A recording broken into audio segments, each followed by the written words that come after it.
everybody. Laptop, go away. So here with Leora again.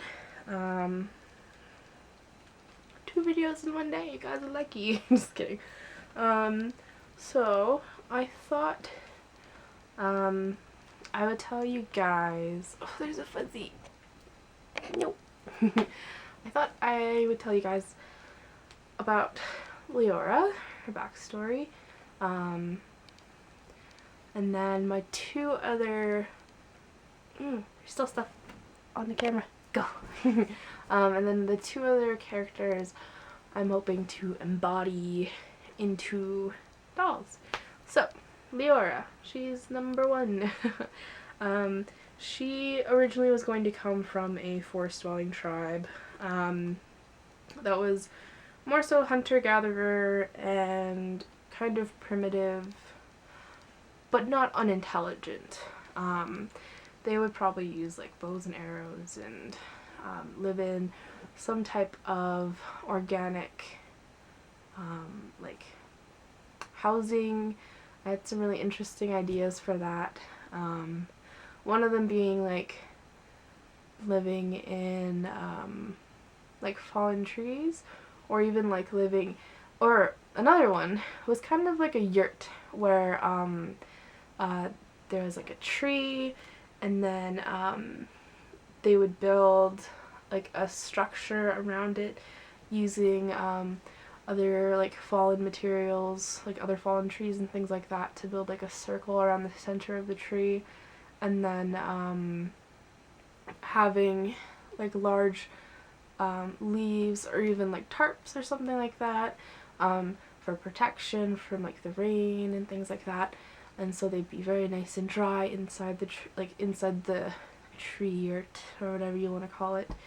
And then it would be warmer in there, and and then like I wasn't too sure about like heating, because normally in a yurt the center is where you would have like the fire, and then that's how the smoke would get out, is like the center is like open, I believe, or it's like something along those lines, I believe. I can't remember all the details. It was really long. It was earlier this year when I was thinking about these things. And then I was thinking, well, how would one who came from a tribe like that dress? How am I going to dress Alberta in a way that reflects that society, like that type of community? And I was like, I can't do it. Like, I don't think I have the skills to create something like that, and I know that I'm not going to find clothing produced like that, and even commissioning things would just be expensive, and I'd be kind of timid to do things like that. Excuse me. Hiccups and burps. That's what all I'm about. Then I was thinking, well, what if I keep that kind of mentality of a small tribe up in the forest, near the mountain base, but instead of being primitive, they have furthered themselves along a little more. So I was talking to a friend, and we kind of came to the idea of, well, yeah, we came together to the idea of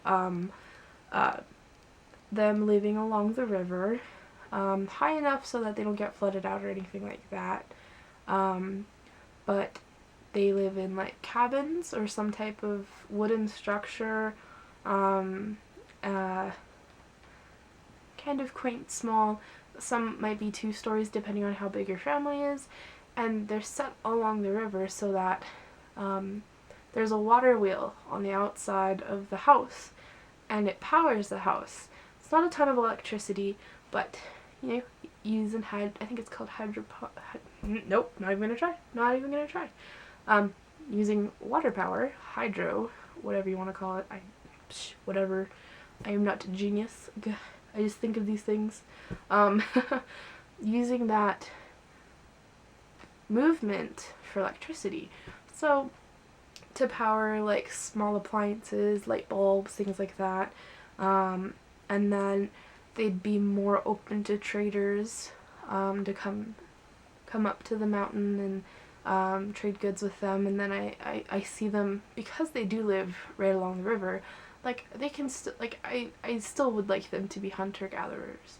But at the same time, I think it's a little bit less involved, because I can see them having, like, sheep and having a few cattle, or even a few small goats. I think goats would make more sense to be up in the mountains, because cattle like prairies, whereas goats are kind of okay up in the mountains. So I could see some of them being shepherds, some of them being sheep. Well, I guess shepherds would work for both goats and sheep. I'll give it back to you on that. So, and then I can see them having small crops of, I don't know.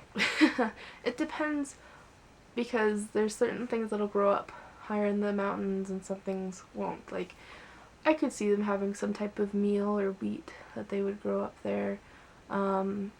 Something that's, because they're going to be right by a water source, so they'll have plenty of water, and they'd be still close to the forest, but they'd still get sunlight. But they'd have to clear their own, or find a clearing to grow the crops. So they'd either have it right beside their house and just have enough for the family, like maybe a few, maybe there'd be like one person who grows the wheat meal or something like that, and like they barter and trade, something like that. But they're like a close-knit community, and normally you live with your family till a certain age, and then you go and you build a new house. And then you try to find your own spouse and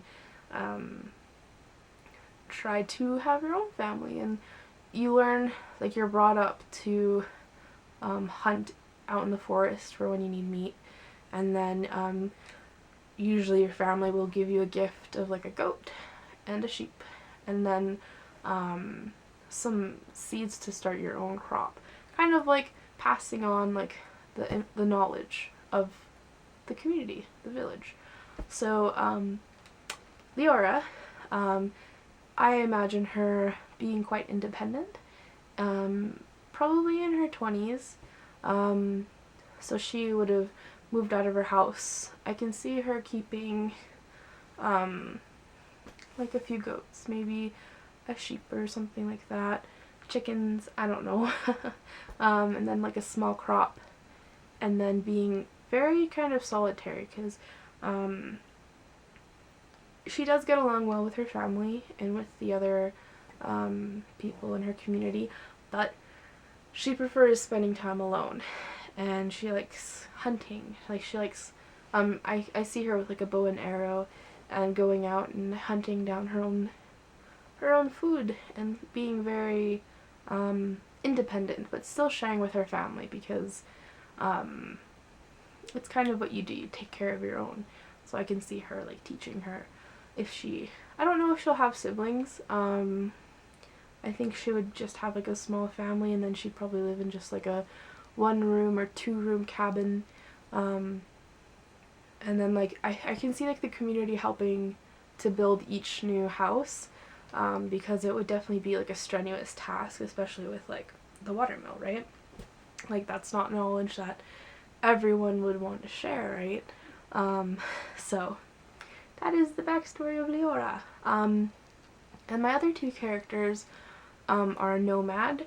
I haven't named him yet, but I want him to be, it's the same sculpt that Denali Wind has for Kale, and I think it's, oh no, I'm gonna pull this up, because I can't remember.